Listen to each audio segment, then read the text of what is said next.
ہے تو وسوسہ اندازی کرتا ہے۔ تو شیاطین تو انسان کو مار ڈالنے پر آمادہ ہیں، اور وہ ایک لمحہ بھی نہیں چاہتے کہ یہ نیکی اور خیر کی کسی راہ کا مسافر ہو۔ تو ماہ رمضان میں شیطان بندھا ہوا بھی ہو اور انسان نیکی کے ماحول پہ ہوں، نیکی کی راہوں پہ ہوں، سجدوں میں اللہ کے حضور آنسوں کا خراج دے رہے ہوں، قرآن مجید کی تلاوت معمول زندگی ہو، تو شیطان کو تو ایک آنکھ نہیں بھاتا، وہ تو کہتا ہے بس میں چھٹ لوں، پھر عید کے دن ہی نپٹ لوں گا تم سے۔ اب اگر شیطان کے چھٹنے سے قبل ہم نے نفس کو کنٹرول میں کر لیا، قابو میں کر لیا، تو شیطان چھٹ کر بھی کچھ نہیں کر پائے گا، ورنہ وہ نفس کے ساتھ مل کے اور زیادہ ہمیں بگاڑنے کی کوشش کرے گا۔ اس لیے یہ ہمارے لیے ایک اہم اور سنہری موقع ہے کہ ہم نفس پہ قابو پا لیں۔ اب وہ کیسے پایا جا سکتا ہے؟ روزہ نفس کو کنٹرول کرنے کا ایک مؤثر ذریعہ ہے۔ خود روزہ نفس امارہ کو قابو کرنے کا ذریعہ ہے، اس لیے کہ نفس 3 چیزوں سے کمزور ہوتا ہے۔ حضرت شیخ فرید الدین عطار رضی اللہ تعالیٰ عنہ فرماتے ہیں، نفس نتواں کشت اللہ باسے چیز، بات و گویم یادگیرش اے عزیز، نفس نہیں مرتا، لیکن اگر 3 چیزیں ہوں تیرے پاس تو پھر نفس کو قابو کرنا کوئی مشکل بھی نہیں ہے، اس کو کمزور کرنا کوئی زیادہ مشکل بھی نہیں ہے۔ وہ 3 چیزیں کون سی ہیں؟ خنجر خاموشی و شمشیر جو، نیزائے تنہائی و ترک ہجوم، خاموشی کا خنجر، بھوک کی تلوار اور تنہائی کا نیزہ۔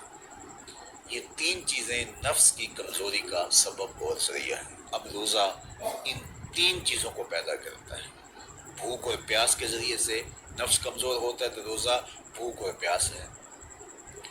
اور میرے اور آپ کے آقا مولانا نے ارشاد فرمایا، یا معاشر الشباب من استطاع منکم الباءۃ فلیتزوج فإنه اغض للبصر واحسن للفرج فمن لم يستطع فعليه بالصوم فإنه له وجاء۔ اے جوانوں کے گروہ، تم میں سے اگر کوئی نکاح کرنے کی طاقت رکھتا ہے تو دیر نہ کرے، فوری نکاح کر لے، اس لیے کہ یہ نظر اور پاکیزگی کا محافظ ہے۔ اور اگر کوئی نکاح کرنے کی فی الحال پوزیشن میں نہیں ہے تو وہ کثرت کے ساتھ روزے رکھے، اس لیے کہ روزے قاطع شہوات ہیں۔ تو بھوک خواہشات کو کمزور کرتی ہے۔ دوسری بات، تنہائی، یہ مجلس کے شر سے بچانے کا ذریعہ ہے، کیونکہ چند مجلسیں ہوتی ہیں جو انسان کے لیے خیر لاتی ہیں، زیادہ اختلاط لوگوں کا سوائے نقصان کے اور کچھ نہیں دیتا۔ اس لیے العافیت فی العزلہ فرمایا گیا کہ عافیت تنہائی میں ہے۔ ہمارے مشائخ فرماتے ہیں کہ سالک کے لیے سب سے بہتر جگہ اللہ کا پاکیزہ گھر مسجد ہے، یا پھر کامل شیخ کی صحبت ہے، یا پھر تنہائی۔ چوتھی جگہ سوائے ہلاکت کے اور کچھ نہیں ہے۔ اچھے لوگوں کی صحبت یقیناً اچھائی کا رنگ دیتی ہے، اور مسجد کی حاضری، مسجد کے اندر وقت کا گزارنا یقیناً باطن کے سنوارنے کا سبب ہے، نہیں تو پھر تنہائی ہی بہتر ہے۔ اور بری مجلس سے، برے جلیس سے، برے ساتھی سے تنہائی ایک بہت بڑی دولت ہے۔